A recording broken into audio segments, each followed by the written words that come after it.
Now that we have everything more or less set up, thank you, Paul and Steve, for getting our technology up and running. As the chair of the resolutions committee, I call our meeting to order at 10:19. And I would ask that we start in prayer. The Lord be with you. And also with you. Let us pray. Gracious Lord, as we gather to take and give counsel for your church, we ask that you guide our minds and our hearts and our discernment. Help us to hear and to understand. Help us to make good decisions so that we may bring these resolutions before your diocese in just a little bit. We thank you for your presence with us today and for the hearts and minds of everyone who worked to bring these resolutions to our committee. Please guide us and let the light of your Holy Spirit so shine that our pathway forward is ever clear. Through Jesus Christ our Lord. Amen. Amen. We currently have 3 resolutions before us. Do we have any late submissions, Paul? We have an advance notice of one that will be submitted, but only after the Diocesan Council meeting. Okay. And so that's not, so it may be a supplemental report. It won't be before us today. Is everyone here this morning on behalf of one of the 3 resolutions that has been presented to the resolutions committee? We have the resolution on reparations, we have the resolutions on the removal of the Title IV officer at General Convention, and we have the resolution for Palestinian support of Palestinian, well, not support of Palestinian apartheid, but awareness of and action towards. Is there anything else, anyone here representing a resolution not represented in this group? Okay. Then I guess the best plan of action would be to go through all of the resolutions as they are before us. There is an email with all of the resolutions in there. I think some of you, it looks as though you've already printed them out. I would ask for those here on behalf of resolution 2024-1 to pass resolutions in local municipalities to establish a New Jersey reparations task force. Should we read the resolution, Paul, and then ask people to speak on it, or just ask? We can do that. I will try and see if I can manage to get myself sufficiently hooked into the meetings that I can actually put it on the screen, but I'm not quite there yet. Okay. Well, let me just read the resolution. It's fairly short. Resolution 2024-1 to pass resolution in local municipalities to establish a New Jersey reparations task force.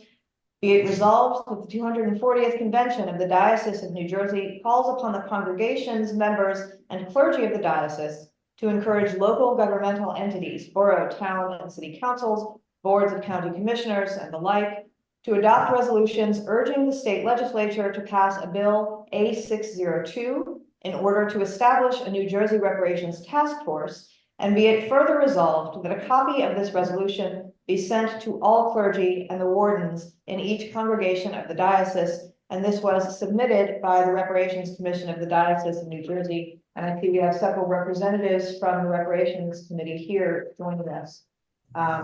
First of all, any questions about this from those that are on our committee? And I would invite any commentary or any clarification that our the Reparations Committee representatives would like to offer on behalf of the resolution. I see Barbie is here. I see Annette is here. Anyone else? Yes, hi. Annette Buchanan, a co-chair of the Reparations Commission. As was read, I think the resolution is fairly straightforward, but let me say it in English. So the Reparations Commission was formed in the diocese about 2 years ago by Diocesan Convention by a majority of the folks in membership. And part of our work is to work collaboratively with the New Jersey Faith Allies, which is an interfaith organization, to help to pass a bill, the New Jersey legislature, to ask for a reparations task force. And this task force is just for study only of reparations, just to study the issue. And so what we're asking, one of the strategies to help us to realize this bill being passed is for us to have municipalities pass resolutions at their local town councils and these then would be sent to the legislators that represent them. Thus far, we have approximately 25 legislators from across the state of New Jersey's townships that have passed these. And to the extent that we get more townships pass a groundswell, we think that we will have more leverage. The New Jersey Faith Allies have been relentless in advocating for this bill. We've had meetings with lieutenant governors, with legislators, we've had lobby days, we've had rallies. So we have been advocating because, and also one of the things that's spurring us on even more is that New York State just passed a reparations bill.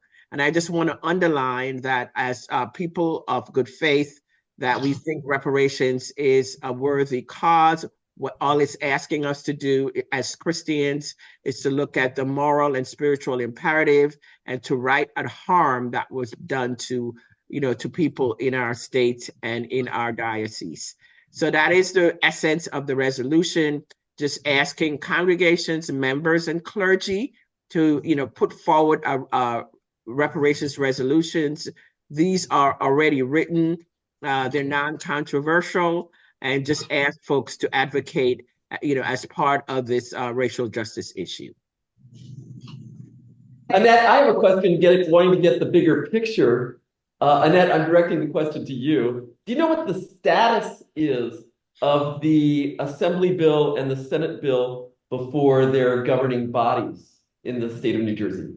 The status is that, yeah, the bills are the bills have been reintroduced in the new legislative year. They are still in committee. I just looked at the bill before we came on. We have about 12 or 20 sponsors, including the main sponsor, which is Assemblywoman Shonda Sumter. But the bill has not come out of committee yet for vote with the full, House of the full, representative or the Senate. So that's where the bill sits right now.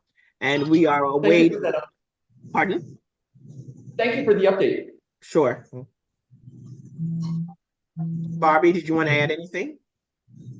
Thank you, Ken, and Ken, Barbie, you've unmuted yourself. Is there something you'd like to say? I finally got through to Steve, or at least we're connected to something, although we're having problems doing things like there. Any other comments or questions about this resolution? No.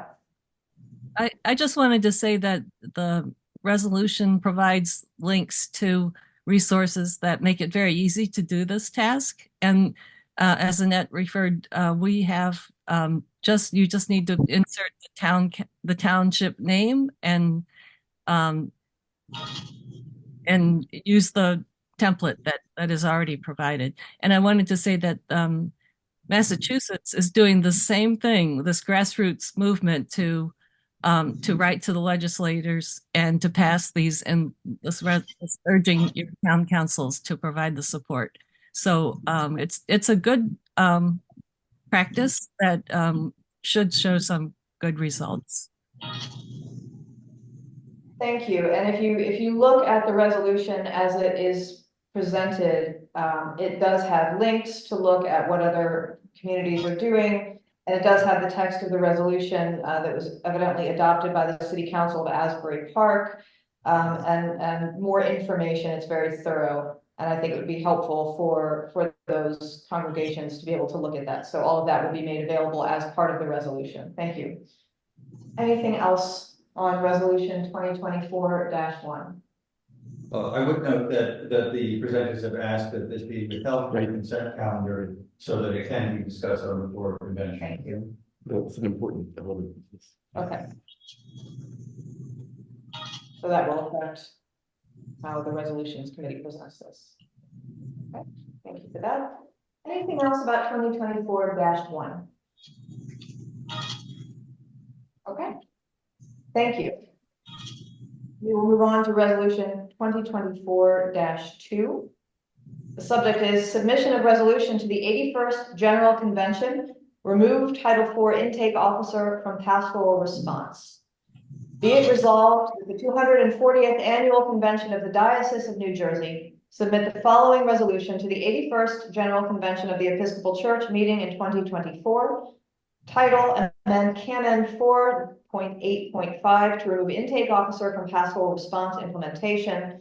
Resolved that canon 4.8.5 be hereby amended to read as follows. Section 5, the bishop diocesan may designate a person to be responsible for the implementation of the pastoral response. Such person may not be the intake officer. The duties of such person may include coordination of pastoral care and coordination of communications between the bishop diocesan and advisors. So basically what this is saying is that the intake officer for our Title IV proceedings is not going to be the one who takes on the pastoral responsibilities, and this is Canon Paul. Would you like to talk about this a little bit, please? Yeah, so currently the text of this, the second sentence of this section says such person may be the intake officer.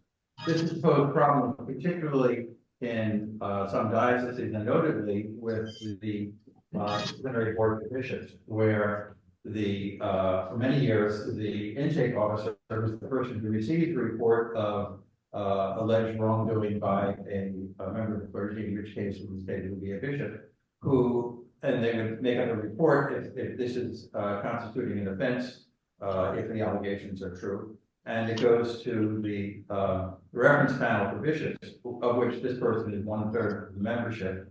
And then what has happened in the past is that the presiding bishop or the reference panel says, well, we should have a pastoral response to this. And then the person who is the intake officer, who's supposed to be ascertaining whether there is an offense, gets to talk to his fellow bishop about, in some cases, sort of papering over this problem.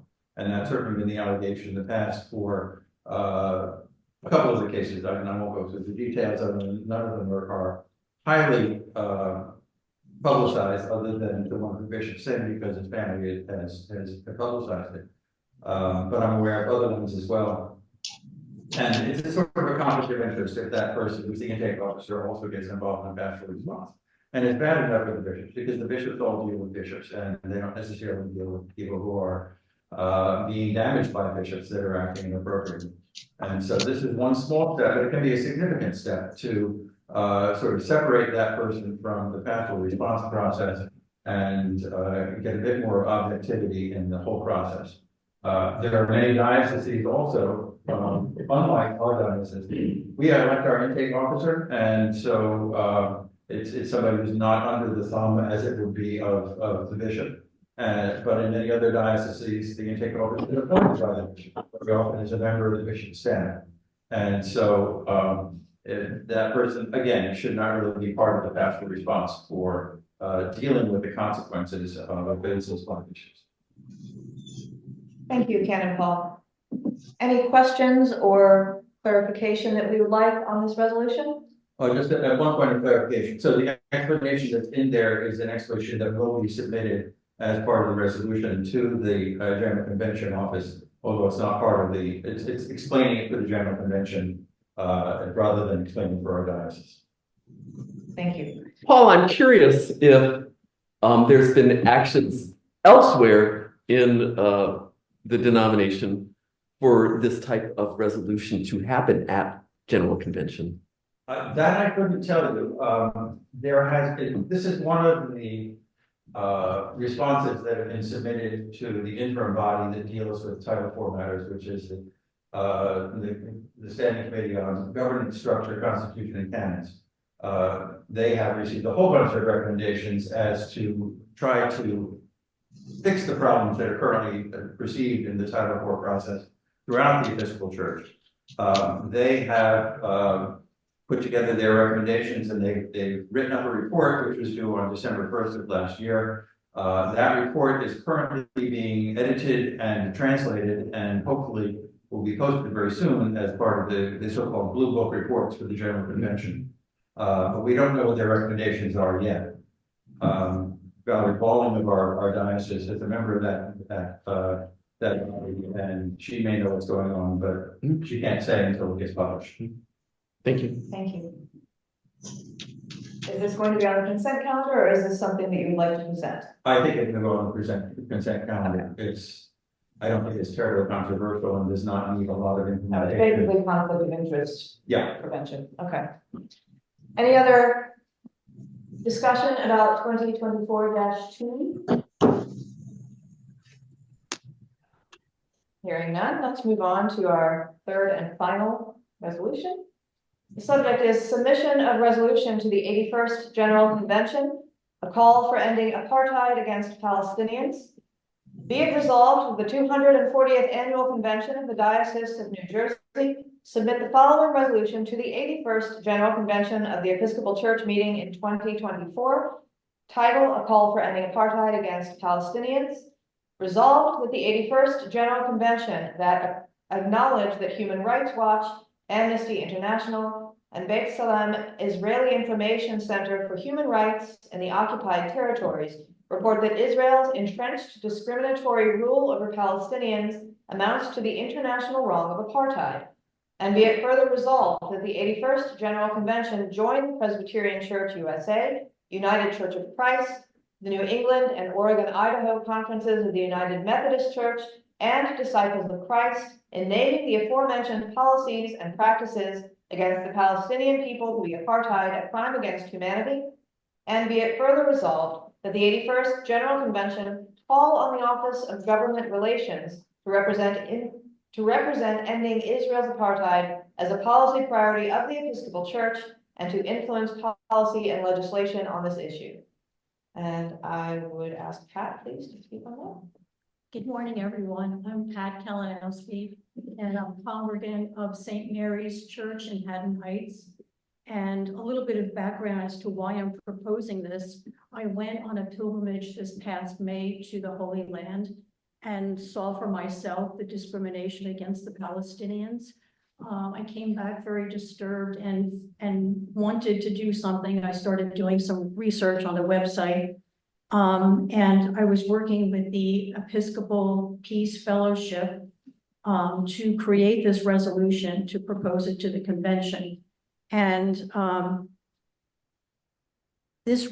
a similar resolution in 2018, D039, was proposed, and it was on the topic of Israel as a system of apartheid. I was presented at the 79th General Convention. However, it was rejected. I don't know why. 6 years have gone by, and we know October 7th has also occurred. So I thought this would be proposed again. And let me just read to you. I'm not good at speaking, but I'll just read to you what I wrote. Israeli laws, policies, and practices intended to maintain a cruel system of control over Palestinians have left them fragmented geographically and politically, frequently impoverished, in a constant state of fear and insecurity. And discrimination there's 5 points. Denied the right to citizenship. Palestinians are required to have ID cards from the Israeli military to live and work in the occupied territories. Number 2, displaced with no right of return.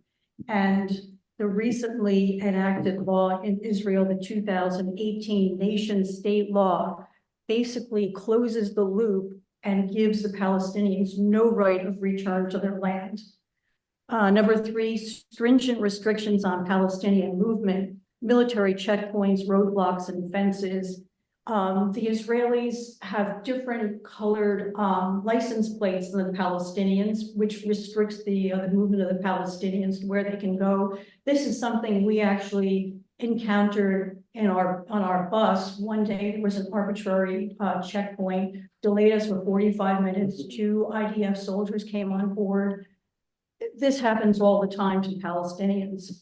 Number 4, systematic denial of building permits and expansion of illegal Israeli settlements in the occupied territories. And currently there's about 700,000 settlers Israeli settlers living in the occupied territories. And number 5, denied access to their own water. The Israelis control Palestinian water. Israeli settlers in the West Bank have no water restrictions and have well-irrigated farmlands and swimming pools. When you drive around the occupied territory, you can see where the Palestinians live because they have water tanks on their houses, because the Israelis control the water and they can turn it off at any time. So these are just some of the discriminations against the Palestinians, which undermines their self-determination in their own land. Thank you, Pat. I was there in 2011 and again in 2015, and I'm sorry to hear that nothing has changed. In fact, it's gotten worse. Thank you for this. Any questions or discussion about this resolution? Sure. Justin? One thing I think that would be helpful with mitigating possible opposition. When I was at the 70, I was fortunate enough to be at the 79th convention as an alternate. And I think that there was an addition that said that this is not against the Jewish religion, Yes, but absolutely, against government policy. absolutely, You know, and I Okay. thank you for Just saying that. because I think that that Yes, could be the issue. I forgot to say that, Yeah. and thank you so much for saying that, because this is not meant as an anti-Semitic attack at all. And unfortunately, right now, the Israeli government is being ruled by ultra-conservative, right-wing people who really are, instituting these practices and laws against the Palestinians. So thank you for saying that, Justin. But we all know lots of Jewish people who are very upset about it's nothing religious, it's governmental. Thank you for that clarification. Yes, yeah. And it was just thinking that's something that That makes someone sense. might agree. Yeah. Yes, and I think I did see something on the web about that, Mhm. where we were afraid of hurting, the feelings of our Jewish brethren, which we certainly don't want to do. That's not it at all. As, if I may, Please. as I, My team was like 12 years old, their team was like 14. We didn't go through that. What? I'm sorry, we couldn't hear. Could you repeat it, please? or was that feedback?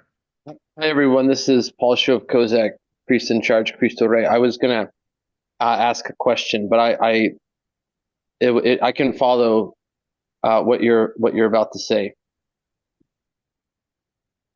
Thank you, Paul. Let me then briefly, just to underscore, I'll endorse everything that you've described. And I mean, anyone who follows the news and the political developments in the West Bank and in Israel can hardly avoid it.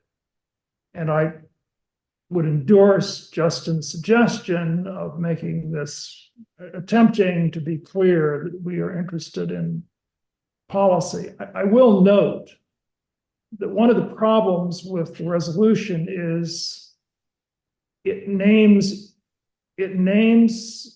Israel as practicing through the state apartheid. And while our reaction will be, well, yes, that's what it looks like. Apartheid is a legal international law conclusion. It's not a description of facts. It's a very specific legal conclusion for which there is debate, including by people who are deeply concerned about what's going on, because to the extent that it's actually a provable, it would be subject to International Court of Criminal Justice. Yes, Now, that may be part of the reason for rejection, yes, because it's essentially asking convention to form a legal conclusion, not to make an observation of a state of facts, not to condemn those facts, but to go further and state a legal conclusion. So I am a little troubled by that as opposed to the description of our concern, our whatever the response is. For me, frustration and anger and so on. But to move from there to the legal conclusion of apartheid gives me pause. The average legal layperson wouldn't know that difference, so that would be a good. I'm glad you pointed that out. Yeah. That's correct, but it will be pointed out by those who are reacting to this resolution should it be passed, including by, our friends who are, of other faith traditions. Thank you. Wait, Paul showed Kozak had something that he wanted to say. I'm guessing he's done. Yes, thank you, and I appreciate the permission to speak. I laud those who have presented the resolution, and I would even invite it to go further in the spirit of what we're observing at Brown University and beyond. There's an actual divestment proposal from any of the corporations that are benefiting from apartheid in Gaza. And so I'm possibly that's happened. I'm new to this diocese as of August, but I would invite us or invite the proposed revolution to go further and consider an actual economic divestment. And I would say that while there can be debate about legalistic understandings of apartheid, I think we could state clearly that theologically it would be understood as that. And so I think it's okay to us to lean into it from that perspective as well. Thank you very much. Thank you, Father Paul. Paul Ambrose? Okay, just to, I did some quick research on the 039 for 2018. That was passed by the House of Deputies with some committee amendments to the original language. It went to the House of Bishops, which the committee recommended that it be concurred in, but the House of Bishops voted to refuse to concur, and so it died for lack of going forwards. I was wondering whether, in terms of clarifying language in the first resolve paragraph, where the report that Israel's entrenched discriminatory rule, would be better to say instead that the current government of Israel's rule entrenched discriminatory rule, so that they are That narrows it down. narrows it down. It's not saying that's the entire country, but it's the current government. So for those of you reading along at home or not reading along at home, currently it says that these organizations report that Israel's entrenched discriminatory rule over Palestinians amount to the international law of apartheid. We are suggesting, Paul is suggesting that it says these organizations report that the government of Israel's, So it's the current government. the current government of Israel's entrenched discriminatory rule, etc. And that does specify then the government entity and not all the people and Yes. nation of Israel. And I think that would be, I agree, yes, Yeah. I agree, thank you. now it does go into the legal term in the resolution farther down and define that. I don't know, did you have anything you want to say about that? I'm not going to worry so much about that. There are people at the General Convention committees that will, I'm sure, But this, be sensitive to those issues, and at least this gets it to the Correct. General Convention. and I'm sure we're not the only diocese presenting something like this. Certainly, we're not the only denomination. Yeah, this has already been passed as a resolution in Vermont, Washington, DC, and Chicago. Thank you. That's good to have precedent. Yeah. And the most we can do in any case is send it on to General Convention. Once it gets there, beyond having deputies and a bishop there's not much that we can do about it. But having that clarifying language will help us, I think, in our own diocesan convention. Any other questions or clarification regarding this resolution? This is Annette Buchanan. It might be important to note that of our Episcopal ties, both in Palestine and Jerusalem, you may have said it, but for example, as you know, the hospital that was, that was bombed is part of it's an Episcopal / Anglican entity. So I think things that, because sometimes people don't see the correlation between our denomination and what's happening there. They think it's another denomination, another religious community, but the fact is there are Christians there, and we are with an Episcopal entity, and the larger Anglican communion are also actively on the ground and part of the folks who are being impacted by these policies. Yeah, that's a very good point. Thank you. That may be something that you might add to the language of the resolution. It may be something that you touch on. I'm assuming you do not want this on the consent calendar. I don't know what that means. I'm sorry. So okay, I'm sorry. Resolutions that are on the consent calendar are only discussed if someone has a specific question, wants it brought up at the convention. If it is not on the consent calendar, that means that the presenter of the resolution wants to get up and speak directly about it before it's voted on and passed. Oh, okay, so I guess we present and talk about it. If you want to. You will probably have people that ask questions anyway, even if it's on the consent calendar. Yeah. Unless all of those questions are addressed in the pre-convention hearings.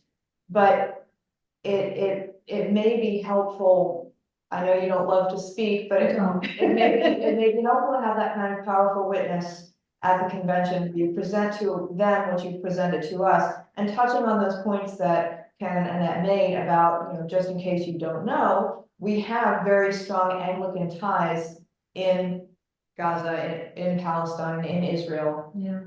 And these are things that should matter to us if we don't know about it. Okay. So that would be my counsel Okay. to you on that. For our own convention, and one other thought. I don't know what the Diocese of Jerusalem, that the Anglican presence in the area right now, the position they have taken. There was a time in the recent past when they resisted coming to conclusions and stating them publicly, in part because they are living there. Now, I haven't seen anything on their website that's changed that. I will be very curious to see whether or not they are saying anything publicly in terms of their own conclusions. I'm pretty sure I know what their conclusion is privately, but publicly, would be a curious point. And that might be a good thing to know, but I think that's something to have in your pocket if somebody asks. I don't know that I would lead with that. Because again, that's something that's kind of out of our control. Yeah. What we can control is what we present and how we vote on it, and then see if we want to move it on to general convention. But it would be good to know that in case somebody does say, well, what's their position on all this? It may not matter so much, but it's nice to have the answer so that it shows that you thought about all these things as we're trying to do here. Thank you. Thank you. And also bear in mind that, the standard period of time for discussing something in diocesan convention is what, 2 minutes? Right. So. Hit the high points. Yeah. There's not a whole bunch of time to. Not there many That's the point. Also, the chair pointed out that the last paragraph also talks about ending Israel's apartheid, and probably should also refer to the government's policy. The further resolved part. It's on the following page at the top. Okay. Just to make sure we're specifying this is the government that we're addressing, not the nation of Israel. Any other questions or clarifications about 2024-3? That is the sum of our resolutions for the convention, unless anyone was just waiting to the last minute to say something about another resolution, and I certainly hope that's not the case.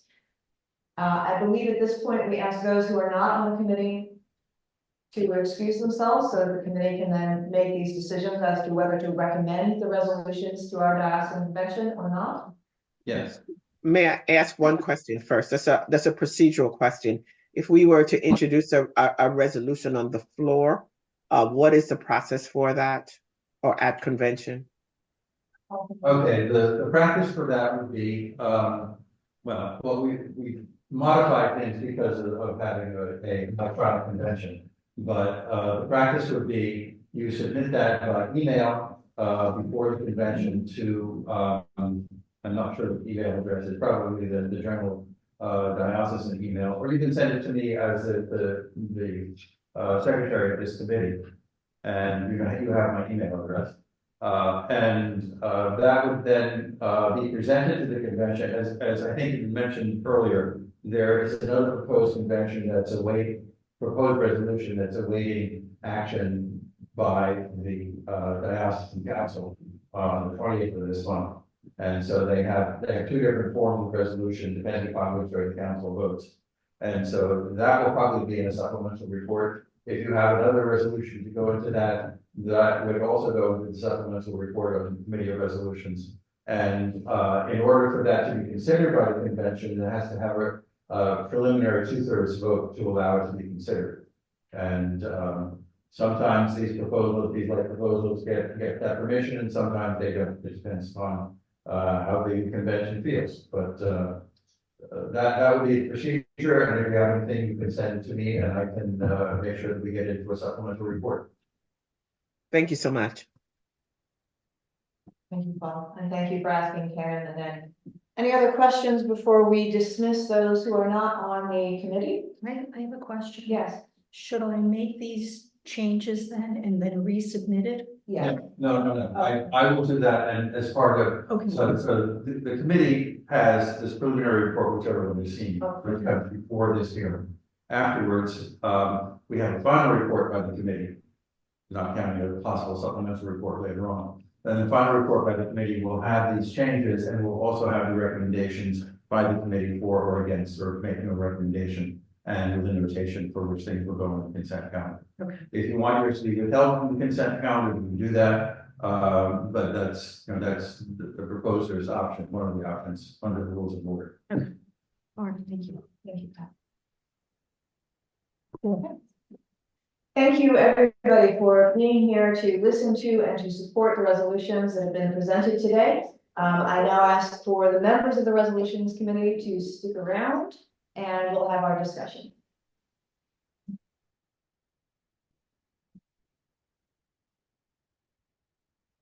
Thanks, Pat, for coming up. Thank you. Thank you so much for your help. Thank you for.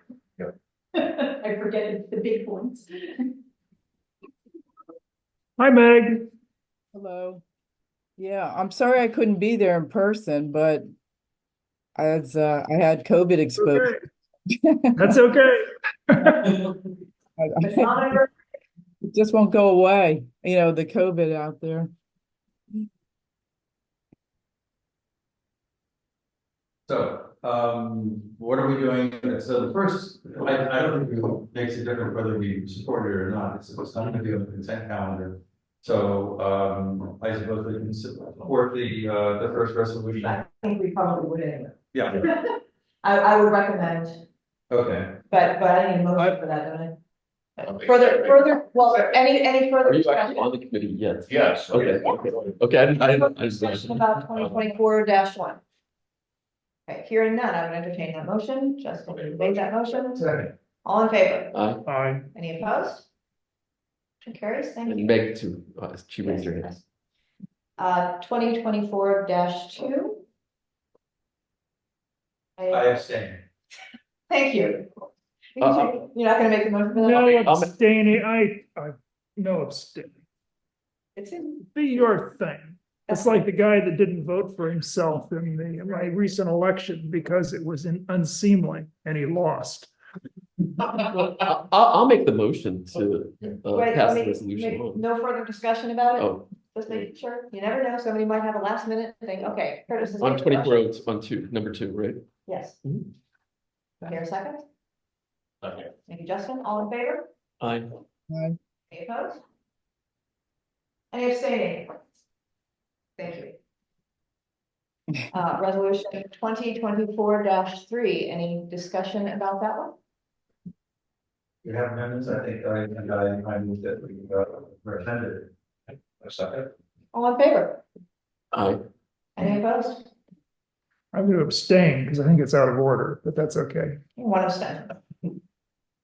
Thank you. Understood. It just, That's it. That's it. So I don't know what That's pretty that late, has in right? mind. Just for the information of the committee, well, Jack Zamboni was speaking on behalf of the proposers for this other one that's waiting action or not by Diocesan Council. And the purpose of that is to have funds being used to go through this building. Oh, and all we the time they have, yes, swastikas on that, as opposed to other ones. right. So what's the background of, help me with this, what's the background of this building before we took it over? It didn't have the same meaning. when I put it. What was it, a lodge or what? It's actually. Well, we have fleur-de-lis and, Trinitarian symbols. A little bit of everything. Yeah, if you go and walk through and look at the tiles, they're beautiful and you'll see some very interesting things. I will say the first time I walked into the pool house and started looking at the floor, I thought, but this was. The pool house is the bigger room? This It's was got a built, hole in it. yeah. Okay. that- This is that- the whole, Right. it's covered in it, but it's still Right. there. But they So all this go, was built pre-World War II. they all go the Hindu side or American. I don't know the difference. I know that one faces one way, one faces the That's other. what this, I always explain that they, it's going opposite, I don't know if it was right. That makes it Hindu. Yeah, It was hinted about that. Also. yeah, but it's a little jarring Yes. if you don't know. And your first instinct is to think, why were there Nazis in Diocesan Pool House? And so. And we don't need news articles on this. Yeah. So that's right, that's the resolution that I think Jackson Boney is discussing, as Paul has pointed out, so that may come up later. And I don't know if that's the one that Annette was talking about also, I don't know. but. The alternative could be educating people about the difference, I think, as opposed to I think that's saying, been pull out the tiles. I don't know. Well, is it, I mean, I do notice that there are accent tiles, and I'm guessing that we're talking about, like, I mean, I feel a little fleur-de-lis at my Right. feet. But my suggestion is that we withhold our conversation about this and let Diocesan Right. Council do their work. Fine, that's totally, yeah, we're not ready to deal with it. Because that should be a financial thing in addition to a theological and ethical thing. So their alternative is if Diocesan Council approves this, then to commend Diocesan Council for approving it. And if they don't, they want to have the convention direct Diocesan Council to spend the money to do this. Okay, so let's let them do the work with Diocesan Council, and if they want to throw in a resolution, Paul, closer. just a footnote, if they direct Diocesan Council to spend the money, where will the money come from? I'm thinking of the rules of order. Non-funded mandate. It's an unfunded mandate. Amending the budget, and they have to find out where they can get the money from. Is somebody making a donation for this? That would be otherwise it's out of order. Just saying. I realize we've ignored that in the past. I would assume that if they have this conversation with Diocesan Council, if they get to the point of having these discussions, where the money will come from will be part of that discussion. So hopefully you would they'll let us- assume, well, but that has not I'm on always Diocesan been, Council, so that I has can not ask. always been the case in the past. I'll make it a point to ask when it comes Thank up in front of Diocesan Council. That's a great idea. Where's the money coming from and how much do you estimate that it will cost? And that way we can have that information. And Here is one over here. it's, yeah, Right. yeah, I'll see it on what we have. yes. you can- Okay. Here's one here. What are you saying all this money? Call us to order. Call us to order. The chair calls the committee to order. Yes, ma'am. Let's wait until Diocesan Council has the option to discuss this at our next meeting. As a member of Diocesan Council, who may end up being a non-voting member because of my role. I was wondering about that. Staff, but probably remain as diocesan But staff. that would be In excellent. any event, I will have the opportunity to say, how much do you think that this will cost? Have you gotten any estimates? Where's the money coming from? Because, and then I will point out, because that will come up. Thank you. Thank you for pointing that out. Thank you. Yeah, convention's gonna ask, yeah. But let's let that sleeping dog lie until Diocesan Council has a chance to wake it up. And then if we need to deal with it, we can. Is there any other business that our committee needs to attend to? Give a motion to adjourn is in order. I still. I'd like to say, I like. Wait, Balance. stop. A question. The balance of the consent calendar will be fixed by, I. Pat needs to But there's respond. something that comes in. I was sort of waiting for this committee to act, but I don't think, I don't anticipate anybody else is gonna be constitution canons this and, better compensation. And I can do that within a week or so. and that's all I was saying, really saying is in addition to what we have, which will be number 2, we also have a whole raft of resolutions, which will be on the consent calendar, I hope, coming from constitution canons. Unless anybody wants to take them off, they're already drafted, so they're much too. Seal your mouth. Before adjournment, I'd like to say it's been an honor to serve on this committee for the last 3 or 4 years, and I want to also offer the committee's appreciation to Canon Cates for having served as chair for these good number of years. Yay. Thank you. Thank you. The kudos really go to Paul Ambos, who does all the work, and I show up and say things And call us to order. and calls you to order. But with your new position, you're stepping off of this. I am. Yeah. And thank you for serving, and thanks as always to Canon Paul Ambos for doing Yes. every Yeoman's work. bit of legwork involved in this resolutions committee. I'm a big Thank you, fan, Paul. and I admit it.